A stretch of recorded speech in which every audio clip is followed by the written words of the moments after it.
Hello everyone. I hope आप सभी लोग हेल्दी होंगे, फिट होंगे। सो फ्रेंड्स, एक बार फिर से लेकर आए हैं आप सभी के लिए एक और very important MCQ question answer series. Friends, अगर आप प्रिपरेशन कर रहे हैं फिजिकल एजुकेशन शारीरिक शिक्षा से संबंधित किसी भी प्रतियोगी परीक्षा के लिए, चाहे वो हो यूजीसी नेट जीआरएफ या फिर D triple S B, KVS या एनवीएस, या फिर यूपी टीजीटी पीजीटी या फिर किसी अन्य स्टेट की शारीरिक शिक्षा से संबंधित परीक्षा के लिए, तो आप हैं बिल्कुल सही प्लेटफॉर्म पर। अगर आप हमारे चैनल पर पहली बार विजिट कर रहे हैं, हमारा ये वीडियो पहली बार देख रहे हैं, तो सबसे पहले आप हमारे चैनल को सब्सक्राइब कर लीजिए ताकि आगे आने वाली वीडियोज़ की नोटिफिकेशन आपको मिल जाए। नोटिफिकेशन के लिए आपको बेल आइकन दबाना होगा। और हाँ, इससे पहले जो वीडियोज़ हमने ऑलरेडी अपने चैनल पर अपलोड कर दी हैं, उनकी लिंक आपको डिस्क्रिप्शन में मिल जाएगी, आप वहाँ से वो सारी वीडियोज़ देख सकते हैं। चलिए शुरू करते हैं आज की हमारी MCQ क्वेश्चन आंसर सीरीज़। शुरू करने से पहले कहना चाहूँगा, वीडियो अच्छे लगे तो लाइक ज़रूर कीजिएगा और अपने फ्रेंड्स के साथ शेयर कीजिएगा। फ्रेंड्स, आप अपनी नोटबुक और पेन ले लीजिए और अपना स्कोर ज़रूर लगाइए। आप साथ ही साथ अपने आंसर्स को लगाते रहिए। किसी भी क्वेश्चन में यदि आपको अधिक समय चाहिए तो आप वीडियो पॉज करके अपना समय ले सकते हैं। साथ ही मैं आपको आंसर बताते चलूँगा। तो चलिए शुरू करते हैं आज की MCQ क्वेश्चन आंसर सीरीज। ये हमारी सीरीज नंबर 12 है। आई होप आप अपनी पेन और पेपर के साथ रेडी होंगे। तो चलिए शुरू करते हैं। क्वेश्चन नंबर 1 है, खेल कूद प्रशिक्षण का अर्थ है। आपको बताना है खेल कूद प्रशिक्षण का क्या अर्थ होता है। चार ऑप्शन आपके स्क्रीन पर हैं। ऑप्शन ए है खिलाड़ियों को उच्च स्तर के प्रदर्शन के लिए तैयार करना। ऑप्शन बी है ओलंपिक के लिए तैयार करना। ऑप्शन सी है एशियाई खेलों के लिए तैयार करना। ऑप्शन डी है उपयुक्त सभी। आई होप आपने राइट आंसर गेस कर लिया होगा। चलिए आप अपना समय ले लीजिए, मैं आपको राइट आंसर बताने जा रहा हूँ। आपको अधिक समय चाहिए तो आप वीडियो को पॉज कर सकते हैं। जी हाँ फ्रेंड्स, राइट आंसर हो जाएगा ऑप्शन ए, बिल्कुल सही हो जाएगा। खिलाड़ियों को उच्च स्तर के प्रदर्शन के लिए तैयार करना ही खेलकूद प्रशिक्षण कहलाता है। तो चलिए बढ़ते हैं नेक्स्ट क्वेश्चन की ओर। Question number 2। क्वेश्चन नंबर 2 है, खेल प्रशिक्षण वैज्ञानिक सिद्धांतों पर आधारित एक शैक्षणिक प्रक्रिया है जिसका उद्देश्य खिलाड़ियों को खेलकूद प्रतियोगिताओं में उच्च स्तर के प्रदर्शन के लिए तैयार करना है। खेल प्रशिक्षण की यह परिभाषा किसने दी है? ठीक है, एक डेफिनेशन यहाँ पर दी गई है, आपको बताना है कि ये डेफिनेशन किसने दी है। चार ऑप्शन आपकी स्क्रीन पर हैं। ऑप्शन ए है हार्रे, बी है हरदयाल सिंह, ऑप्शन सी है मार्टेयर्स, ऑप्शन डी है मार्टिन। डेफिनेशन एक बार फिर से पढ़ देता हूँ। खेल प्रशिक्षण वैज्ञानिक सिद्धांतों पर आधारित एक शैक्षणिक प्रक्रिया है जिसका उद्देश्य खिलाड़ियों को खेलकूद प्रतियोगिताओं में उच्च स्तर के प्रदर्शन के लिए तैयार करना है। आई होप आपने राइट आंसर गेस कर ही लिया होगा। चलिए मैं आपको राइट आंसर बताने जा रहा हूँ। जी हाँ, राइट आंसर हो जाएगा ऑप्शन बी, हरदयाल सिंह। ये डेफिनेशन हरदयाल सिंह ने दी है, जो कि भारतीय प्रशिक्षक भी रह चुके हैं। चलिए बढ़ते हैं नेक्स्ट क्वेश्चन की ओर। Question number 3। क्वेश्चन नंबर 3 में भी एक डेफिनेशन दी गई है। डेफिनेशन कुछ इस प्रकार है, खेल प्रशिक्षण वैज्ञानिक ज्ञान पर आधारित खेल कूद में उत्कृष्टता प्राप्त करने की शैक्षणिक प्रक्रिया है जो मनोशारीरिक प्रदर्शन योग्यता और प्रदर्शन की तैयारी पर सुव्यवस्थित प्रभाव के द्वारा खिलाड़ियों का उच्च से उच्च स्तर के प्रदर्शन के लिए मार्गदर्शन पर लक्षित है। खेलकूद की यह परिभाषा किसने दी है? ये जो परिभाषा है खेलकूद से संबंधित है। चार ऑप्शन इसमें दिए गए हैं। ऑप्शन ए है हार्रे, ऑप्शन बी है मार्टिन, ऑप्शन सी है मिर्टेयर्स, ऑप्शन डी है हरदयाल। आई होप आपने राइट आंसर गेस कर लिया होगा। डेफिनेशन को अच्छे से समझ लीजिए। चलिए एक बार फिर से मैं पढ़ देता हूँ। खेल प्रशिक्षण वैज्ञानिक ज्ञान पर आधारित खेल कूद में उत्कृष्टता प्राप्त करने की शैक्षणिक प्रक्रिया है जो मनोशारीरिक प्रदर्शन योग्यता और प्रदर्शन की तैयारी पर सुव्यवस्थित प्रभाव के द्वारा खिलाड़ियों का उच्च से उच्च स्तर के प्रदर्शन के लिए मार्गदर्शन पर लक्षित है। चलिए मैं आपको राइट आंसर बताने जा रहा हूँ। आई होप आपने राइट आंसर गैस कर भी लिया होगा। इसका राइट आंसर हो जाएगा ऑप्शन ए। ये डेफिनेशन हारे द्वारा दी गई है। चलिए बढ़ते हैं नेक्स्ट क्वेश्चन की ओर। Question number 4। नेक्स्ट क्वेश्चन पढ़ने से पहले कहना चाहूँगा कि फ्रेंड्स, सभी क्वेश्चन बहुत इंपॉर्टेंट हैं। आजकल एग्जाम्स में 1 से 2 डेफिनेशन भी पूछी जाती हैं, तो आप किसी भी डेफिनेशन को लाइटली मत लीजिएगा, इग्नोर मत कीजिएगा, ठीक है। तो चलिए अब डिस्कस करते हैं next question, question number 4। Question number 4 है, खेल प्रशिक्षण का उद्देश्य है। 4 ऑप्शन आपके सामने हैं। ऑप्शन ए है व्यक्तित्व का विकास, बी है हुनर तकनीक का विकास, सी है कौशल का विकास, डी है ये सभी। आई होप आपने राइट आंसर गेस कर लिया होगा। चलिए मैं आपको राइट आंसर बताने जा रहा हूँ। ऑप्शन डी बिल्कुल सही हो जाएगा। जो खेल प्रशिक्षण है इसका उद्देश्य है व्यक्तित्व का विकास करना, हुनर तकनीक का विकास करना और कौशल का विकास करना भी इसका एक उद्देश्य है। चलिए बढ़ते हैं नेक्स्ट क्वेश्चन की ओर, क्वेश्चन नंबर 5। क्वेश्चन नंबर 5 है, अतिभार का सिद्धांत का अर्थ है। प्रिंसिपल ऑफ ओवरलोड पूछा गया है। 4 ऑप्शन आपके स्क्रीन पर हैं। ऑप्शन ए है प्रशिक्षण में उग्रता, बी है फिटनेस में वृद्धि, ऑप्शन सी है ए तथा बी दोनों, ऑप्शन डी है उपयुक्त में से कोई नहीं। आई होप आपने राइट आंसर गेस कर लिया होगा। जो अतिभार का सिद्धांत है उसका क्या अर्थ होता है, इंग्लिश में इसे कहते हैं प्रिंसिपल ऑफ ओवरलोड। तो इसका क्या अर्थ है? जी हाँ, बिल्कुल सही आपने गेस किया है। ऑप्शन सी बिल्कुल सही हो जाएगा। ठीक है, अतिभार का जो सिद्धांत होता है इसका अर्थ है प्रशिक्षण में उग्रता तथा फिटनेस में वृद्धि। ऑप्शन सी बिल्कुल सही आंसर हो जाएगा। बढ़ते हैं हमारे नेक्स्ट क्वेश्चन की ओर। नेक्स्ट क्वेश्चन है क्वेश्चन नंबर 6। एरोबिक सहन शक्ति के विकास में मुख्यतः किसकी कार्यक्षमता को सुधारना होता है? क्वेश्चन नंबर 6 है, एरोबिक सहन शक्ति के विकास में मुख्यतः किसकी कार्यक्षमता को सुधारना होता है? ऑप्शन ए है दिल, ऑप्शन बी है वेस्कुलर सिस्टम, ऑप्शन सी है फेफड़ा और ऑप्शन डी है ये सभी।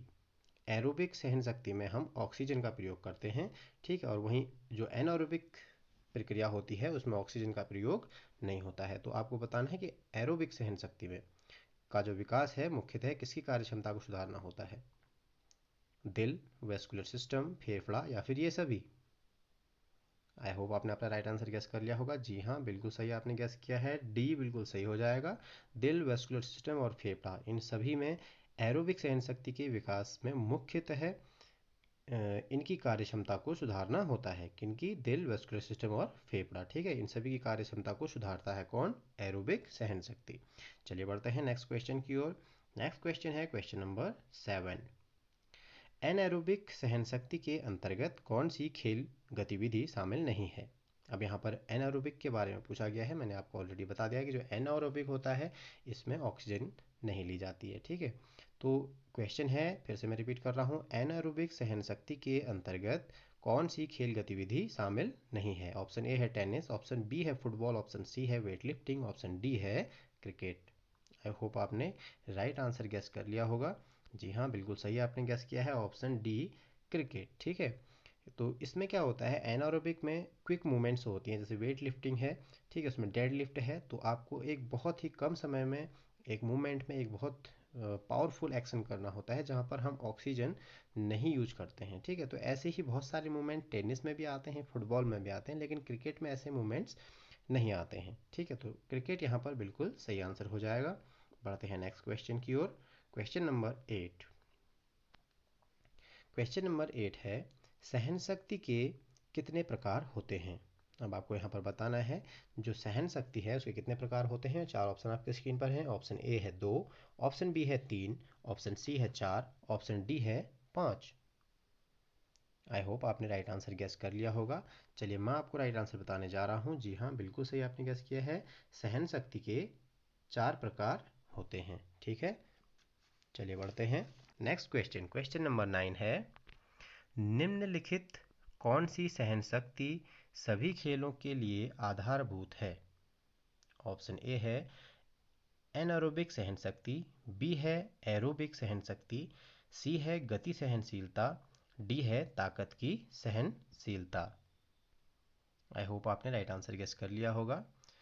इसका आंसर बताने से पहले मैं बताना चाहूँगा कि जो सहन शक्ति के जो 4 प्रकार होते हैं वो यही होते हैं। पहला होता है एनारोबिक या फिर एरोबिक सहन शक्ति, दूसरा एनारोबिक सहन शक्ति, तीसरा होता है गति सहनशीलता, ताकत की सहनशीलता। इंग्लिश में हम अगर कहें तो aerobic endurance, anaerobic endurance, speed endurance and strength endurance, ठीक है। चलिए अब आप इसका आंसर गैस कीजिए। कौन सी सहन शक्ति सभी खेलों के लिए आधारभूत है? आई होप आपने राइट आंसर गेस कर लिया होगा। चलिए मैं आपको राइट आंसर बताने जा रहा हूँ। जी हाँ, ऑप्शन बी बिल्कुल सही हो जाएगा। जो एरोबिक सहन शक्ति है, मीन्स जिसमें हम ऑक्सीजन यूज करते हैं, वो सभी खेलों के लिए आधारभूत होती है। बढ़ते हैं नेक्स्ट क्वेश्चन की ओर। Next question, question number 10। Question number 10 है, ताकत की सहनशीलता को बढ़ाने के लिए उपयोगी गतिविधि है। चार ऑप्शन आपकी स्क्रीन पर हैं। ए है वजन प्रशिक्षण, बी है सर्किट ट्रेनिंग, सी है फार्टलेक, डी है ये सभी। ताकत की सहनशीलता को बढ़ाने के लिए उपयोगी गतिविधि है। चार गतिविधियां मैंने बताई, वजन प्रशिक्षण यानी कि वेट ट्रेनिंग, सर्किट ट्रेनिंग, फार्टलेक या फिर ये सभी। आई होप आपने राइट आंसर गेस कर लिया होगा। चलिए मैं आपको राइट आंसर बताने जा रहा हूँ। ऑप्शन डी बिल्कुल सही हो जाएगा, ये सभी। ठीक है, ताकत की सहनशीलता को बढ़ाने के लिए वजन प्रशिक्षण यानी कि वेट ट्रेनिंग, सर्किट ट्रेनिंग और फार्टलेक सभी उपयोगी गतिविधियां हैं। Next question, question number 11। Question number 11 है, लगातार प्रशिक्षण पद्धति यानी कि कंटिन्यूस ट्रेनिंग मेथड की खोज किसने की? इजी क्वेश्चन रहेगा। चलिए, आई होप आपने गेस कर लिया होगा। चार ऑप्शन मैं आपको बताने जा रहा हूँ। ऑप्शन ए है डॉक्टर ऑर्नेस्ट वेनाकेन, बी है वाल्डेमर ग्लसलर, ऑप्शन सी है doctor Hans Reindell, option D है डॉक्टर हारे। जी हाँ, बिल्कुल सही आपने गेस किया है। ऑप्शन ए बिल्कुल सही आंसर हो जाएगा। डॉक्टर ऑर्नेस्ट वेनाकेन ने कंटिन्यूस ट्रेनिंग मेथड की खोज की थी। बढ़ते हैं नेक्स्ट क्वेश्चन की ओर।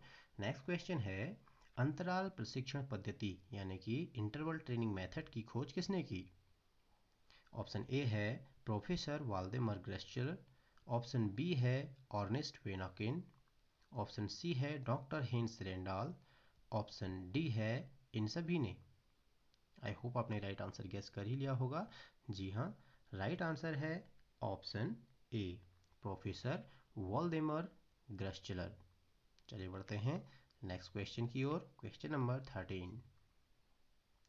क्वेश्चन नंबर 13 है, अंतराल प्रशिक्षण पद्धति की खोज में वाल्डेमर ग्रेस्चलर का सबसे बड़ा योगदान है। ठीक है, जो अंतराल प्रशिक्षण पद्धति की खोज वाल्डेमर ग्रेस्चलर ने की थी, उसमें इनका सबसे बड़ा योगदान क्या रहा? ऑप्शन ए है कार्डियोवास्कुलर अनुकूलन की उपयोगिता, ऑप्शन बी मजबूत टांगों का महत्व, ऑप्शन सी तेज दौड़ों के बीच आराम की अवधि, या फिर ऑप्शन डी मध्यम प्रकार की दौड़ें। आई होप आपने राइट आंसर गेस कर लिया होगा। जी हाँ, बिल्कुल सही आपने गेस किया है। ऑप्शन ए बिल्कुल सही हो जाएगा। इनकी जो सबसे बड़ा योगदान है अंतराल प्रशिक्षण पद्धति की खोज में, वो है कार्डियोवास्कुलर अनुकूलन की उपयोगिता। इनने इसका पता लगाया। ठीक है, चलिए बढ़ते हैं नेक्स्ट क्वेश्चन की ओर। Question number 14। क्वेश्चन नंबर 14 है, अंतराल प्रशिक्षण का उद्देश्य है। अंतराल प्रशिक्षण का उद्देश्य क्या है, ये आपको बताना है। चार ऑप्शन आपके स्क्रीन पर हैं। ऑप्शन ए है एनारोबिक प्रदर्शन का विकास, बी है भागने की स्थिति के अनुसार शरीर का अनुकूलन, ऑप्शन सी है लगातार भागने के मुकाबले में संपूर्ण काम को कम शारीरिक तनाव से पूरा करना, या फिर ऑप्शन डी उपयुक्त सभी। ऑप्शंस को आराम से समझिए, क्वेश्चन को समझिए। आप अधिक समय चाहते हैं तो वीडियो को पॉज कर लीजिए, लेकिन गलत आंसर मत टिक कीजिए। क्वेश्चन एक बार फिर से पढ़ दे रहा हूँ। अंतराल प्रशिक्षण का क्या उद्देश्य है? चार ऑप्शन मैंने आपको बताए। एनारोबिक प्रदर्शन का विकास, भागने की स्थिति के अनुसार शरीर का अनुकूलन, सी लगातार भागने के मुकाबले में संपूर्ण काम को कम शारीरिक तनाव से पूरा करना, डी उपयुक्त सभी। आई होप आपने राइट आंसर गेस कर लिया होगा। जी हाँ, ऑप्शन डी बिल्कुल सही हो जाएगा, उपयुक्त सभी। जो अंतराल प्रशिक्षण का उद्देश्य है, उसके ये सभी उद्देश्य हैं। अनारोबिक प्रदर्शन का विकास करना इसका उद्देश्य है, भागने की स्थिति के अनुसार शरीर का अनुकूलन करना भी इसका एक उद्देश्य है, और लगातार भागने के मुकाबले में संपूर्ण काम को कम शारीरिक तनाव से पूरा करना, ये भी इसका एक उद्देश्य है। चलिए बढ़ते हैं क्वेश्चन नंबर 15 की ओर। क्वेश्चन नंबर 15 है, सर्किट प्रशिक्षण का विकास में योगदान है। जो सर्किट प्रशिक्षण है या सर्किट ट्रेनिंग मेथड है, उसके विकास में किसका योगदान है? ऑप्शन ए है आर ई मॉर्गन, ऑप्शन 2 है जी टी एडम्सन, यहाँ पर नंबर्स हैं। नंबर 3 है वाल्डेमोर ग्रेस्चलर, और नंबर 4 है अर्ने वेन आकेन। अब आपको इन चारों में से सही उत्तर का चयन करना है। कूट यहाँ पर दिए गए हैं। नाम एक बार मैं फिर से रिपीट कर दे रहा हूँ, सर्किट प्रशिक्षण का विकास में योगदान है आर ई मॉर्गन का, जी टी एडमसन का, वाल्डेमर ग्रेस्चलर का या फिर आर्ने वेन आकेन का। ऑप्शन ए है केवल वन, ठीक है। ऑप्शन बी है एक तथा दो, ऑप्शन सी है दो तथा तीन, ऑप्शन डी है एक दो तीन तथा चार। आई होप आपने राइट आंसर गेस कर लिया होगा। जी हाँ, जो सर्किट ट्रेनिंग है उसका विकास या फिर कहें उसकी खोज आर ई मॉर्गन तथा जी टी एडमसन ने की थी। ऑप्शन बी बिल्कुल सही हो जाएगा। बढ़ते हैं नेक्स्ट क्वेश्चन की ओर। Question number 16। क्वेश्चन नंबर 16 है, सर्किट ट्रेनिंग द्वारा विकास होता है। अभी आपको बताना है जो सर्किट ट्रेनिंग है, जो सर्किट ट्रेनिंग मेथड है, उससे किसका विकास होता है, क्यों उसे करते हैं। ऑप्शन ए है ताकत के लिए, ऑप्शन बी है मांसपेशियों की सहन शक्ति के लिए, ऑप्शन सी है न्यूरोमस्कुलर समन्वय के लिए, ऑप्शन डी है ये सभी। आई होप आपने राइट आंसर गेस कर लिया होगा। जी हाँ, बिल्कुल ऑप्शन डी सही हो जाएगा। ठीक है, सर्किट ट्रेनिंग के द्वारा हम ताकत, मांसपेशियों की सहन शक्ति और न्यूरोवस्कुलर समन्वय का विकास करते हैं। बढ़ते हैं क्वेश्चन नंबर 17 की ओर। क्वेश्चन नंबर 17 है, सर्किट ट्रेनिंग इसके विकास से एक उत्तम तरीका है। सर्किट ट्रेनिंग इसके विकास के लिए एक उत्तम तरीका है। ऑप्शन ए चाल, शक्ति व धैर्य, ऑप्शन बी सहन शक्ति, ऑप्शन सी लचक, ऑप्शन डी ताकत। किसके लिए सर्किट ट्रेनिंग एक उत्तम तरीका है। आई होप आपने राइट आंसर गेस कर लिया होगा। चलिए मैं आपको राइट आंसर बताने जा रहा हूँ। जी हाँ, ऑप्शन ए बिल्कुल सही हो जाएगा। सर्किट ट्रेनिंग के माध्यम से आप चाल, शक्ति और धैर्य का विकास कर सकते हैं। ठीक है, ये इसके लिए उत्तम तरीका है। Question number 18। क्वेश्चन नंबर 18 है, सर्किट व्यायाम कौन एक उदाहरण नहीं है। यानी कि सर्किट व्यायाम का कौन सा एक उदाहरण नहीं है। ऑप्शन ए है प्रेस अप, ऑप्शन बी है सेट अप, ऑप्शन सी है स्टेप अप, ऑप्शन डी है वेट ट्रेनिंग। इजी क्वेश्चन रहेगा आपके लिए, आपको आंसर लगाना है। जी आई होप आप आंसर गेस कर लिया होगा। चलिए मैं आपको राइट आंसर बता देता हूँ। सर्किट ट्रेनिंग का एक उदाहरण या सर्किट व्यायाम का एक उदाहरण नहीं है वेट ट्रेनिंग। ठीक है, जो सर्किट ट्रेनिंग में हम विभिन्न प्रकार के व्यायाम एक्सरसाइजेज लेते हैं उसमें वेट ट्रेनिंग नहीं होता है। वेट ट्रेनिंग एक अलग मेथड है। चलिए बढ़ते हैं नेक्स्ट क्वेश्चन की ओर। Question number 19। क्वेश्चन नंबर 19 है, फार्टलेग प्रशिक्षण किन खिलाड़ियों को दिया जाता है। चार ऑप्शन आपकी स्क्रीन पर हैं। ऑप्शन ए है क्रॉस कंट्री दौड़, बी है फुटबॉल, सी है हॉकी, डी है वेट लिफ्टिंग। जी हाँ, जो फार्टलेग प्रशिक्षण है वो किसे दिया जाता है। आई होप आपने राइट आंसर गेस कर लिया होगा। चलिए मैं आपको राइट आंसर बता दूं। ऑप्शन ए बिल्कुल सही हो जाएगा। जो क्रॉस कंट्री के एथलीट्स होते हैं, जो क्रॉस कंट्री दौड़ को दौड़ते हैं, उन्हें फार्टलेग प्रशिक्षण दिया जाता है। बढ़ते हैं नेक्स्ट क्वेश्चन की ओर। Question number 20। क्वेश्चन नंबर 20 है, गतिरोध के सम्मुख बल लगाने की क्षमता कहलाती है। ऑप्शन ए ताकत, ऑप्शन बी शक्ति, ऑप्शन सी गति, ऑप्शन डी सहनशीलता। आपको बताना है गतिरोध के सम्मुख बल लगाने की क्षमता को क्या कहते हैं। आई होप आपने राइट आंसर गेस कर लिया होगा। ताकत, शक्ति, गति या फिर सहनशीलता। जी हाँ, ऑप्शन ए बिल्कुल सही हो जाएगा। जब हम गतिरोध के सम्मुख बल लगाते हैं तो उसे ताकत कहा जाता है। ठीक है, चलिए बढ़ते हैं नेक्स्ट क्वेश्चन की ओर। Question number 21। क्वेश्चन नंबर 21 है, मांसपेशियां मजबूत बनती हैं। ऑप्शन ए व्यायाम में दोहराव की संख्या द्वारा, ऑप्शन बी व्यायाम के सेटों की संख्या, ऑप्शन सी तीव्रता घटा हुआ रिकवरी समय, या ऑप्शन डी उपयुक्त सभी। आई होप आपने राइट आंसर गेस कर ही लिया होगा। जी हाँ, ऑप्शन डी बिल्कुल सही आंसर हो जाएगा। ठीक है, जो मांसपेशियों को मजबूत बनाती हैं वो बनाती हैं अगर हम व्यायाम का बार बार दोहराते हैं, यानी कि दोहराव करते हैं, या फिर व्यायाम के सेटों पर भी ये निर्भर करती है हम किस प्रकार से कितने सेट लगा रहे हैं। और तीव्रता से घटा हुआ रिकवरी समय, यानी कि रिकवरी समय को हम निरंतर कम करते जाएंगे तो वो भी मांसपेशियों की मजबूती बनाने में सहायक होता है। तो यहाँ पर ऑप्शन डी बिल्कुल सही हो जाएगा। बढ़ते हैं नेक्स्ट क्वेश्चन की ओर। Question number 22। क्वेश्चन नंबर 22 है, विस्फोटक ताकत बढ़ती है। कैसे बढ़ती है। चार ऑप्शन आपके सामने हैं। ऑप्शन ए है अनुकूलित व्यायामों से, ऑप्शन बी है मेडिसिन बॉल व्यायामों से, ऑप्शन सी है पल्मोरिक व्यायामों से, और ऑप्शन डी है उपयुक्त सभी से। आई होप आपने राइट आंसर गेस कर लिया होगा। चलिए मैं आपको राइट आंसर बताने जा रहा हूँ। आपको बताना है कि विस्फोटक ताकत कैसे बढ़ती है। ठीक है, 4 ऑप्शन मैंने आपको बता दिए हैं। अनुकूलित व्यायामों से, मेडिसिन बॉल व्यायामों से, पल्मोनरी व्यायामों से, या फिर उपयुक्त सभी से।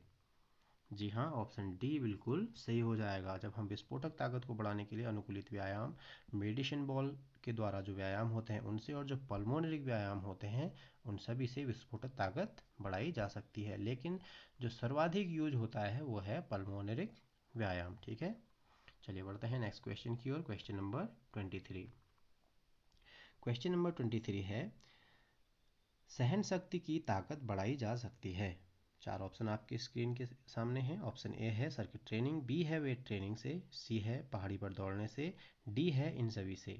बताना है कि सहन शक्ति यानी कि एंड्योरेंस को कैसे बढ़ाया जा सकता है। सर्किट ट्रेनिंग से, वेट ट्रेनिंग से, पहाड़ी पर दौड़ने से, या फिर इन सभी से। जी हाँ, आई होप आपने राइट आंसर गेस कर ही लिया होगा। चलिए मैं बता देता हूँ, ऑप्शन डी बिल्कुल सही हो जाएगा। यानी कि सहन शक्ति को हम इन सभी माध्यमों से बढ़ा सकते हैं। यानी कि एंड्योरेंस का विकास सर्किट ट्रेनिंग, वेट ट्रेनिंग और पहाड़ी पर दौड़ने से किया जा सकता है। बढ़ते हैं क्वेश्चन नंबर 24 की ओर। क्वेश्चन नंबर 24 है, वजन उठाने के प्रशिक्षण में कौन एक सम्मिलित नहीं है। ठीक है, जो वजन उठाने का प्रशिक्षण होता है तो उसमें कौन एक सम्मिलित नहीं है, आपको बताना है। ऑप्शन ए है डम्बेल, ऑप्शन बी है बारवेल, ऑप्शन सी है पुली मशीन, ऑप्शन डी है सर्किट ट्रेनिंग। बहुत ईजी रहेगा।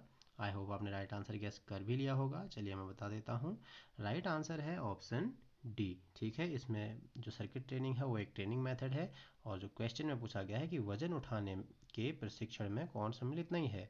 ठीक है, वजन उठाने में डंबल भी यूज होता है, बारवेल भी यूज होता है, और पुली मशीन भी यूज होती है। बढ़ते हैं क्वेश्चन नंबर 25 की ओर।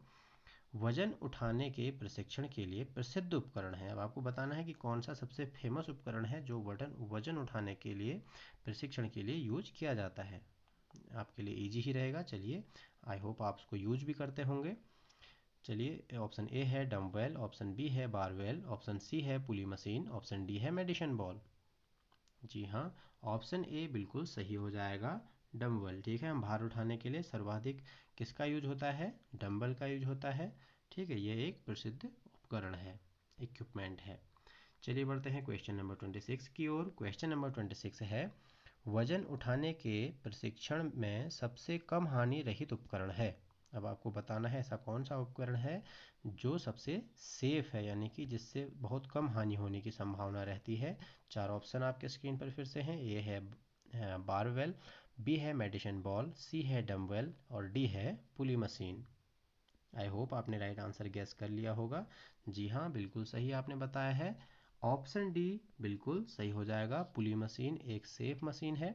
ठीक है, कह सकते हैं जिसमें आपको जो है हानि होने की या फिर इंजरी होने की बहुत कम संभावना रहती है। बढ़ते हैं नेक्स्ट क्वेश्चन की ओर। Question number 27। क्वेश्चन नंबर 27 है, सुसज्जित जिम्नेजियम में वजन उठाने के प्रशिक्षण के लिए उपयुक्त मशीन होती है। आपको बताना है जो सुसज्जित जिम्नेजियम होता है वहाँ पर वजन उठाने के प्रशिक्षण के लिए कौन सी मशीन का प्रयोग किया जाता है। ऑप्शन ए है डम्बेल, ऑप्शन बी है हाइड्रोलिक मशीन, ऑप्शन सी है पुली मशीन, ऑप्शन डी है बारबेल। चलिए आप अपना राइट आंसर गेस कीजिए। आई होप आपने गैस कर लिया होगा। चलिए मैं आपको राइट आंसर बताने जा रहा हूँ। जी हाँ, बिल्कुल सही आपने गैस किया है। ऑप्शन बी बिल्कुल सही हो जाएगा। जो हाइड्रोलिक मशीन है उसका प्रयोग कहाँ किया जाता है, एक सुसज्जित जिम्नेजियम में। ठीक है, किसके लिए, वजन उठाने के प्रशिक्षण के लिए। बढ़ते हैं नेक्स्ट क्वेश्चन की ओर। Question number 28। क्वेश्चन नंबर 28 है, खिलाड़ियों के मांसपेशियों को लचीलापन बनाए रखने के लिए कौन सी मांसपेशी जिम्मेदार होती है। ठीक है, क्वेश्चन एक बार फिर से समझिए। खिलाड़ियों के मांसपेशियों को लचीलापन यानी कि खिलाड़ियों के मांसपेशियों का लचीलापन बनाए रखने के लिए कौन सी मांसपेशी जिम्मेदार रहती है। ऑप्शन ए है प्रोटो प्रोटोगोनिस्टिक, ऑप्शन बी है एंटोगोनिस्टिक, सी है ग्रेसिल्स, और डी है सार्टोरियस। आई होप आपने राइट आंसर गेस कर लिया होगा। ठीक है, जो खिलाड़ियों की मांसपेशियों को लचीलापन बनाए रखने के लिए जो मांसपेशी जिम्मेदार या फिर सहायक होती है वो होती है, चलिए बताइए। ऑप्शन बी बिल्कुल सही हो जाएगा, एंटागोनिस्टिक। बढ़ते हैं नेक्स्ट क्वेश्चन की ओर। नेक्स्ट क्वेश्चन है क्वेश्चन नंबर 29। क्वेश्चन नंबर 29 है, निम्नलिखित किस मांसपेशी से चाल संभव है? आपको बताना है निम्नलिखित में से किस मांसपेशी से चाल संभव है। ऑप्शन ए है ग्रेसिल्स, बी है सार्टोरियस, सी है प्रोटोगोनिस्टिक और डी है एंटागोनिस्टिक। आई होप आपने राइट आंसर गेस कर लिया होगा। जी हाँ, बिल्कुल सही आपने गेस किया है। ऑप्शन सी बिल्कुल सही हो जाएगा। जो प्रोटोगोनिस्टिक मांसपेशी होती है वो चाल संभव करने में सहायक होती है। बढ़ते हैं नेक्स्ट क्वेश्चन की ओर। Question number 30। शरीर में तापमान का नियंत्रण मस्तिष्क में स्थित इससे होता है। चार ऑप्शन आपकी स्क्रीन पर हैं। ऑप्शन ए है हाइपोथैलेमस, बी है डायनसीफेलोन्स, सी है मेडुला और डी है सीरिश्रम। ठीक है, ये सेरिब्रम होना चाहिए यहाँ पर। आई होप आपने राइट आंसर गेस कर लिया होगा। जो शरीर में तापमान का नियंत्रण करता है, ठीक है, मस्तिष्क में स्थित होता है, तो वो क्या है? ये क्वेश्चन हम पिछली सीरीज में भी कहीं पर डिस्कस कर भी चुके हैं। फिर से ये क्वेश्चन रिपीट हुआ है, बहुत अच्छी बात है, आपका रिवीजन भी हो रहा है। अगर आपने पुरानी सीरीज देखी होगी तो आपको ज़रूर पता होगा। जी हाँ, राइट आंसर बिल्कुल सही है। हाइपोथैल्स यहाँ पर दिया गया है। इसे अगर हम सही उच्चारण करें, सही बोले तो इसे हाइपोथैलेमस कहा जाता है। ठीक है, हाइपोथैलेमस बिल्कुल सही आंसर हो जाएगा। बढ़ते हैं नेक्स्ट क्वेश्चन की ओर। Question number 31। मनुष्य के शरीर में कितने लीटर प्रति घंटा की दर से पसीना निकलने की क्षमता होती है? अधिकतम क्षमता यहाँ पर पूछी गई है कि मनुष्य के शरीर से एक घंटे में मैक्सिमम कितना लीटर पसीना निकल सकता है, ये पूछा गया है। ऑप्शन ए है 1 लीटर, बी है 2 लीटर, सी है 2.5 लीटर और डी है 3 लीटर यानी कि 3 लीटर। आई होप आपने राइट आंसर गेस कर लिया होगा। चलिए मैं आपको राइट आंसर बताने जा रहा हूँ। ऑप्शन बी बिल्कुल सही हो जाएगा। ठीक है, जो मनुष्य है वो प्रति घंटे लगभग 2 लीटर तक पसीना बहाने की या निकालने की क्षमता रखता है। चलिए बढ़ते हैं नेक्स्ट क्वेश्चन की ओर। नेक्स्ट क्वेश्चन आपके लिए पढ़ने से पहले आपको कहना चाहूँगा, अगर आपको हमारी वीडियो अच्छी लग रही है तो प्लीज़ इसे लाइक कीजिए, अपने फ्रेंड्स के साथ शेयर कीजिए। और हाँ, अगर अभी तक भी आपने हमारा चैनल सब्सक्राइब नहीं किया है तो चैनल को सब्सक्राइब जरूर कीजिए, ताकि आगे आने वाली वीडियोज़ की नोटिफिकेशन आपको मिल जाए और आपकी तैयारी अच्छे से चलती रहे। हम आपको प्रोवाइड कराते हैं डेली MCQ क्विजेज। चलिए पढ़ते हैं नेक्स्ट क्वेश्चन। Question number 32। ऊंचाई वाले क्षेत्र में शरीर की क्रियाओं में इस प्रकार का परिवर्तन होता है। ऑप्शन ए है रक्त में हीमोग्लोबिन के संकेंद्रण का बढ़ना, बी है फेफड़ों के विस्तारण क्षमता में वृद्धि, सी है कोशिकाओं की रक्त धारिता में वृद्धि और डी है उपयुक्त सभी परिवर्तन। आई होप आपने राइट आंसर गेस कर लिया होगा। मैं आपको राइट आंसर बताने जा रहा हूँ। अगर आपको अधिक समय चाहिए तो आप वीडियो को पॉज करके अपना समय ले सकते हैं। चलिए मैं आपको राइट आंसर बताने जा रहा हूँ। क्वेश्चन नंबर 32 का राइट आंसर हो जाएगा ऑप्शन डी। ठीक है, ऊंचाई वाली क्षेत्र यानी कि हाई एल्टीट्यूड क्षेत्र की बात यहाँ पर हो रही है। ठीक है, तो वहाँ पर क्या क्या पूछा गया है? जो ऊंचाई वाले क्षेत्रों में शरीर की क्रियाओं में इस प्रकार का परिवर्तन होता है। ठीक है, यहाँ पर जो हाई एल्टीट्यूड क्षेत्र है वहाँ पर रक्त में हीमोग्लोबिन का संकेंद्रण का बढ़ना ये भी होता है, फेफड़ों का विस्तारण क्षमता में वृद्धि होती है, कोशिकाओं में की रक्त धारिता में भी वृद्धि होती है, यानी कि ऑप्शन डी बिल्कुल सही आंसर हो जाएगा। चलिए बढ़ते हैं क्वेश्चन नंबर 33 की ओर। क्वेश्चन नंबर 33 है, एक स्वस्थ व्यक्ति में औसतन जीवंत धारिता का माप कितना होता है? ठीक है, यहाँ पर जो पूछा गया है विटल कैपेसिटी के बारे में पूछा गया है कि एक जो व्यक्ति में औसतन, ठीक है, एक साधारण व्यक्ति की बात यहाँ पर हो रही है, स्वस्थ व्यक्ति की बात यहाँ पर हो रही है, जीवंत धारक की माप कितना होता है? ठीक है, चार ऑप्शन आपके सामने हैं। 4 से 5 लीटर, यहाँ पर जो ये दिए गए हैं सब लीटर में दिए गए हैं। ऑप्शन बी है 3 से 4 लीटर, ऑप्शन सी है 5 से 6 लीटर और ऑप्शन डी है 6 से 7 लीटर। आई होप आपने राइट आंसर गेस कर लिया होगा। जी हाँ, ऑप्शन ए बिल्कुल सही हो जाएगा। एक स्वस्थ व्यक्ति में जो औसत जीवन धारिता यानी कि विटल कैपेसिटी होती है वो होती है 4 से 5 लीटर। अगर सिंगल डिजिट आपको दिया गया हो कि 3, 4, 5 या 6 तो 4 बिल्कुल सही आंसर हो जाएगा। चलिए बढ़ते हैं नेक्स्ट क्वेश्चन की ओर। हमारा नेक्स्ट क्वेश्चन है क्वेश्चन नंबर 34। इसमें आपको पूछा गया है, सामान्य व्यक्ति की विश्राम अवस्था में प्रत्येक श्वास में टाइडल आयतन यानी कि टाइडल वॉल्यूम औसतन कितना मिलीमीटर होता है? चार ऑप्शन आपके स्क्रीन पर हैं। 300 मिलीमीटर, 400 मिलीमीटर, ऑप्शन सी है 500 मिलीमीटर, ऑप्शन डी है 200 मिलीमीटर। आई होप आपने राइट आंसर गेस कर लिया होगा। जो टाइडल वॉल्यूम होता है औसतन विश्राम की अवस्था में एक सामान्य व्यक्ति में, वो कितना होता है? जी हाँ, बिल्कुल सही आपने गेस किया है। टाइडल वॉल्यूम होता है 500 मिलीलीटर। ऑप्शन सी बिल्कुल सही हो जाएगा। हम बात कर रहे हैं एक सामान्य व्यक्ति की। चलिए बढ़ते हैं नेक्स्ट क्वेश्चन की ओर। नेक्स्ट क्वेश्चन है क्वेश्चन नंबर 35। एक श्वसन में गहरी से गहरी खींची गई वायु की मात्रा को कहते हैं। ठीक है, क्या फिर से क्वेश्चन समझिए। एक श्वसन में यानी कि जब हम सांस लेते हैं उसमें गहरी से गहरी यानी कि अधिक से अधिक ली गई वायु की मात्रा को क्या कहते हैं? ऑप्शन ए है IRV, ऑप्शन बी है ERV, ऑप्शन सी है CV, ऑप्शन डी है TLV। आई होप आपने राइट आंसर गेस कर लिया होगा। चलिए मैं आपको राइट आंसर बताने जा रहा हूँ। राइट आंसर है ऑप्शन ए IRV। हम इसे कम्प्लीमेंट्री एयर भी कहते हैं। ठीक है, चलिए बढ़ते हैं नेक्स्ट क्वेश्चन की ओर। Question number 36। क्वेश्चन नंबर 36 है, जब कोई व्यक्ति अधिकतम संभावित गहराई में श्वास छोड़ता है तब भी फेफड़ों के आयतन में वायु रह जाती है। ऐसी बाहर न फेंके जा सकने वाली वायु औसतन होती है। कितनी होती है ये आपको बताना है। चार ऑप्शन आपके स्क्रीन पर हैं। 1.0 से 1.2 लीटर, ऑप्शन बी है 1.5 से 2.0 लीटर, ऑप्शन सी है 0.5 से 1.0 लीटर, ऑप्शन डी है 2.5 से 3 लीटर। जी हाँ, आपने गेस कर ही लिया होगा। ऑप्शन सी बिल्कुल सही आंसर हो जाएगा, 0.5 से 1.0 लीटर। चलिए बढ़ते हैं नेक्स्ट क्वेश्चन की ओर। Question number 37। क्वेश्चन नंबर 37 है, मनुष्य की श्वसन बारंबारता 1 मिनट में लगभग होती है। ऑप्शन ए 12 बार, ऑप्शन बी 13 बार, ऑप्शन सी 14 बार, ऑप्शन डी 10 बार। एक मनुष्य 1 मिनट में कितनी बार सांस लेता है ये पूछा गया है। ठीक है, चार ऑप्शन आपको दिए हैं। ए है 12 बार, बी है 13 बार, सी है 14 बार, डी है 10 बार। यहाँ पर जितने भी ऑप्शन दिए गए हैं बहुत एक्यूरेट नहीं हैं। ठीक है, जो सामान्य मनुष्य होता है उसकी श्वसन क्षमता 12 से 18 बार नॉर्मल होती है।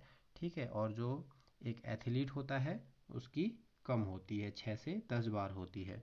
तो यहाँ पर हम 12 को सही आंसर मान सकते हैं। 14 भी सही हो सकता है, 13 भी सही हो सकता है। ठीक है, इस क्वेश्चन से रिलेटेड आप अपना कॉन्सेप्ट हमें कमेंट में ज़रूर लिखें। फिलहाल मैं इसमें 12 के साथ जाना चाहूँगा, लेकिन 14 भी सही आंसर हो सकता है क्योंकि ये फिक्स्ड नहीं है। ये हर प्रत्येक व्यक्ति में उसकी वेट और उसके दिनचर्या के अकॉर्डिंग भिन्न भिन्न होता है, इसलिए इसे 12 से 18 माना जाता है एक सामान्य व्यक्ति में। चलिए बढ़ते हैं नेक्स्ट क्वेश्चन की ओर। Question number 38। क्वेश्चन नंबर 38 है, सेकंड विंड का अर्थ है। ठीक है, सेकंड विंड एक टर्म होती है। ठीक है, एक टर्म है तो इसका क्या अर्थ है आपको बताना है। ए है श्वास लेने वाले पैटर्न से आराम प्राप्त करना, बी व्यायाम का अत्यधिक प्रयोग, सी व्यायाम करने के बाद थकान, डी उपयुक्त सभी। चलिए आप अपना समय ले लीजिए। तो ये ऑप्शन ए बिल्कुल सही ऑप्शन आंसर यहाँ पर है। ठीक है, तो सेकंड विंड क्या होती है? श्वास लेने वाले पैटर्न से आराम प्राप्त करना। ठीक है, चलिए मैं आपको इजी करके इसे समझाता हूँ।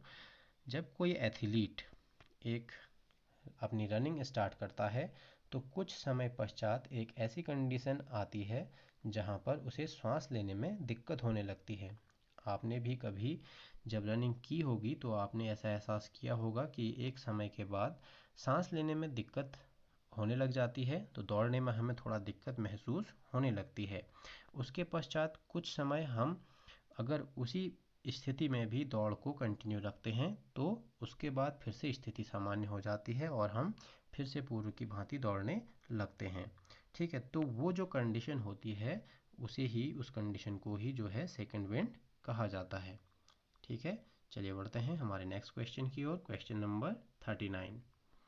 क्वेश्चन नंबर 39 है, व्यायाम के पश्चात भरपाई के समय में खर्च की गई ऑक्सीजन की मात्रा जिसका कि आयतन अधिक है जो कि सामान्य विश्राम की अवस्था में खर्च की जाती है को कहते हैं। क्या कहते हैं? चार ऑप्शन आपकी स्क्रीन पर हैं।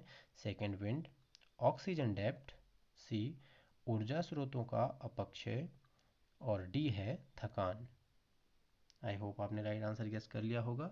जी हाँ, बिल्कुल सही आपने बताया है, ऑक्सीजन डेप्थ कहा जाता है। बढ़ते हैं नेक्स्ट क्वेश्चन की ओर। Question number 40।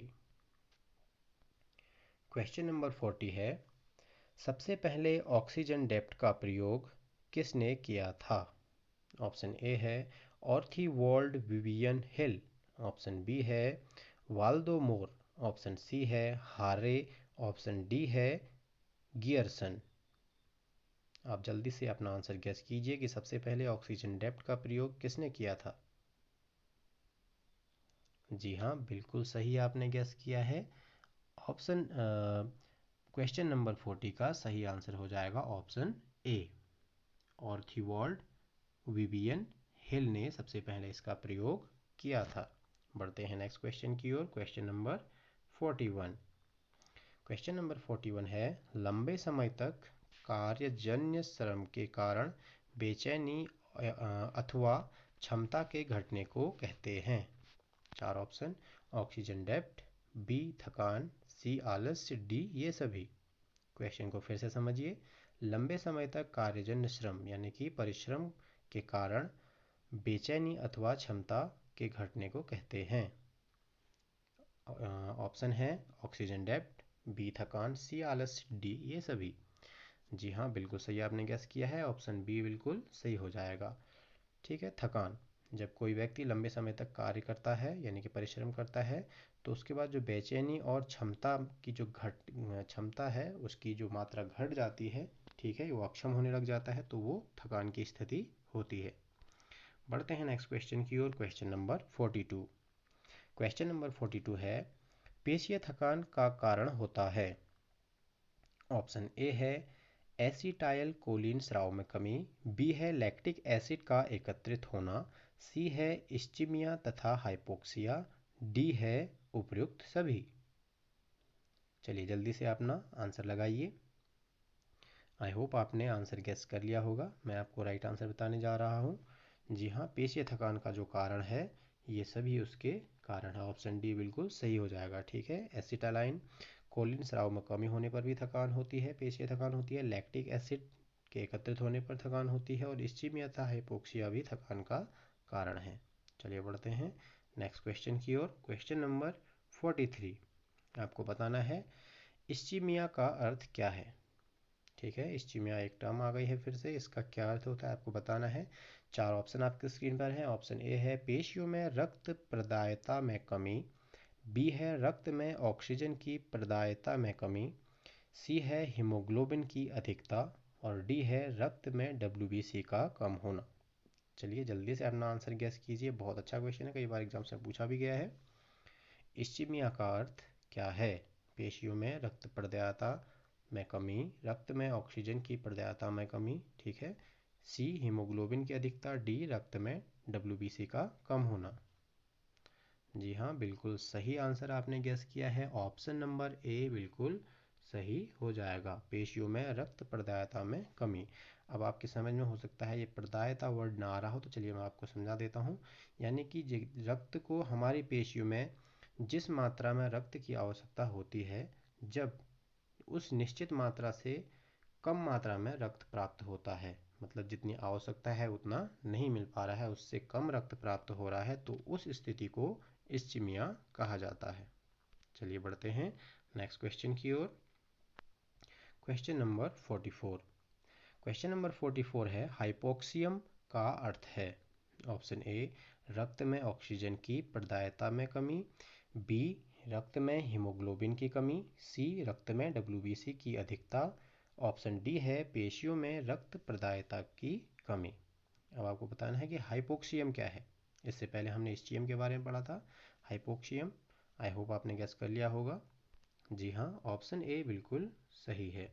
रक्त में जब ऑक्सीजन की मात्रा जो ज़रूरत होती है उससे कम हो जाती है तो उसे हम कहते हैं हाइपोक्सीमियम। ठीक है, जो आवश्यक मात्रा होती है उससे कम मात्रा जब रक्त को ऑक्सीजन की मिलती है तो ऐसी स्थिति होती है हाइपोक्सियम। चलिए बढ़ते हैं नेक्स्ट क्वेश्चन की ओर। Question number 45। क्वेश्चन नंबर 45 है, पेशीय संकुचन कितने प्रकार का होता है। अब आपको बताना है जो पेशीय संकुचन है वो कितने प्रकार का होता है। ऑप्शन ए है 2, ऑप्शन बी है 3, ऑप्शन सी है 4, ऑप्शन डी है 5। जी हाँ, राइट आंसर आपने गेस कर ही लिया होगा।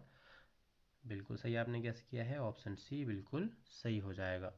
ठीक है, चलिए बढ़ते हैं नेक्स्ट क्वेश्चन की ओर। Question number 46।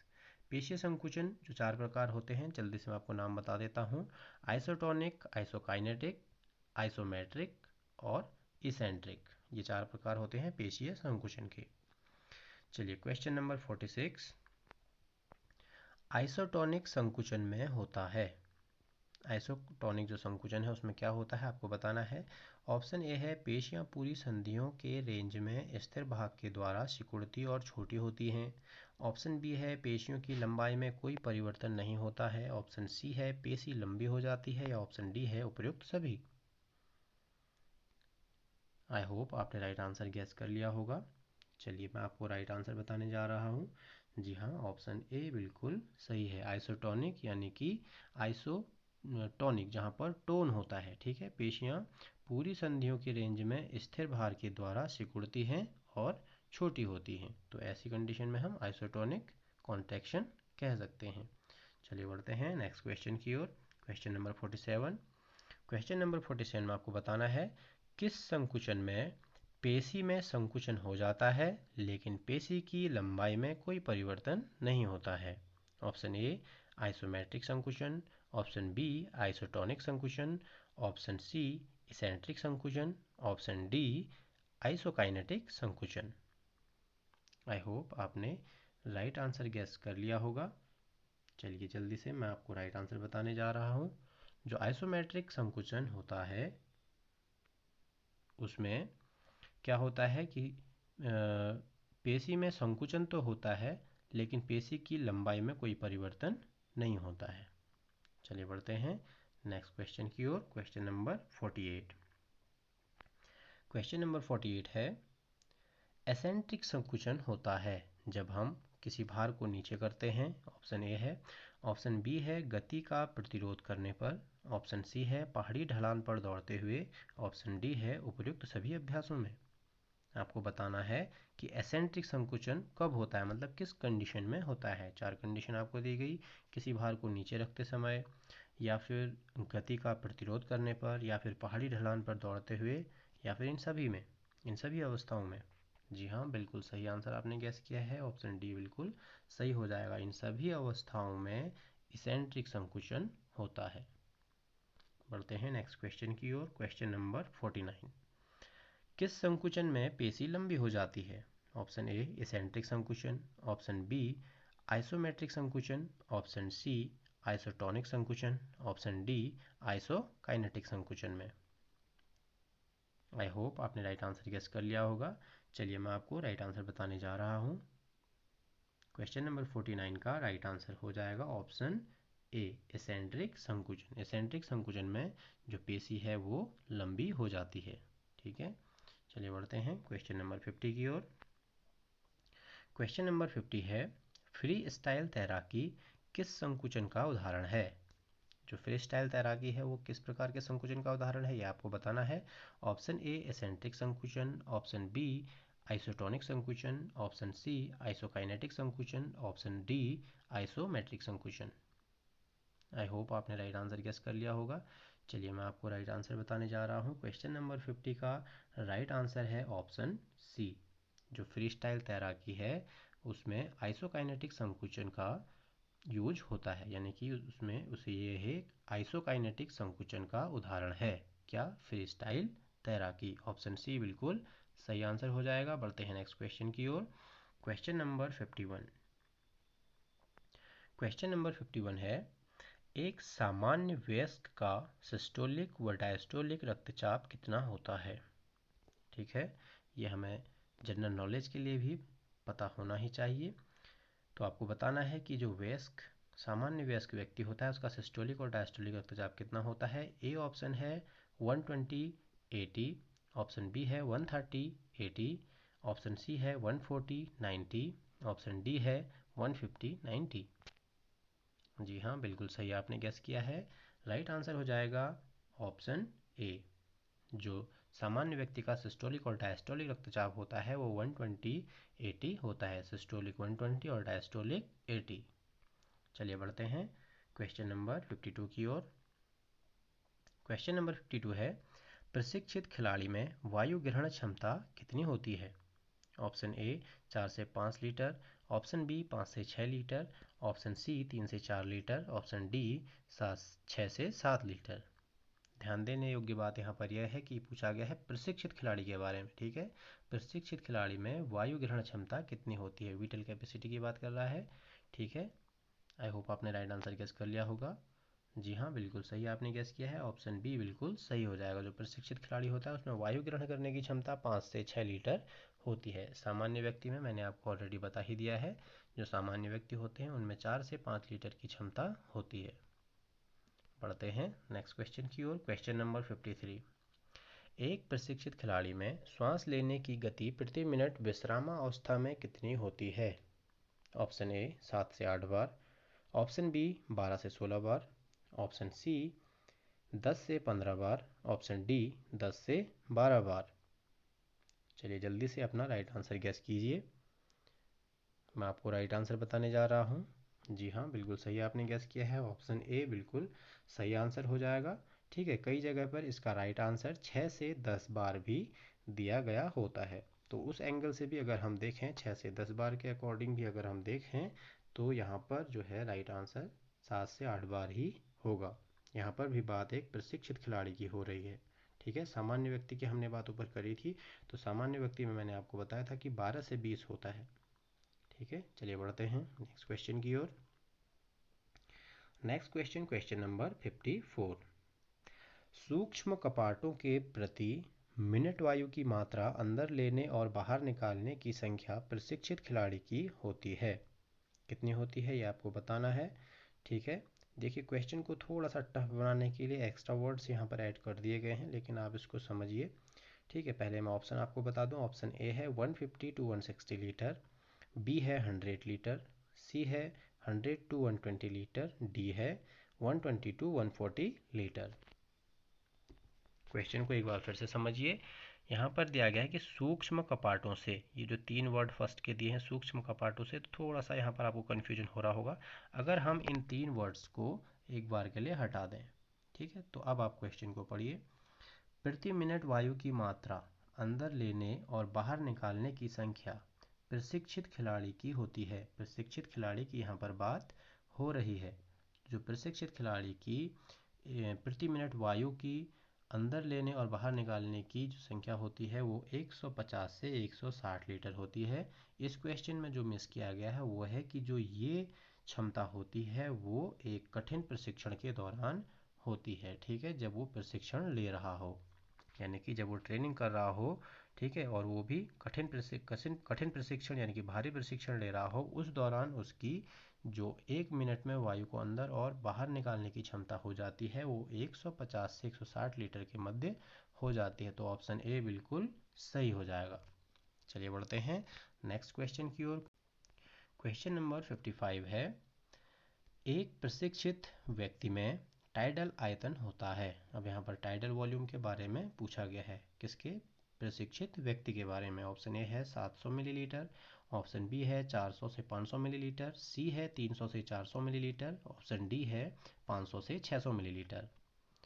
आई होप आपने राइट आंसर गेस कर लिया होगा। जी हाँ, बिल्कुल सही आपने गेस किया है, ऑप्शन ए बिल्कुल सही हो जाएगा। जो प्रशिक्षित व्यक्ति होता है उसका टाइडल वॉल्यूम या फिर टाइडल आयतन 700 मिलीलीटर होता है। बढ़ते हैं हमारे आज के लास्ट क्वेश्चन की ओर। Question number 56।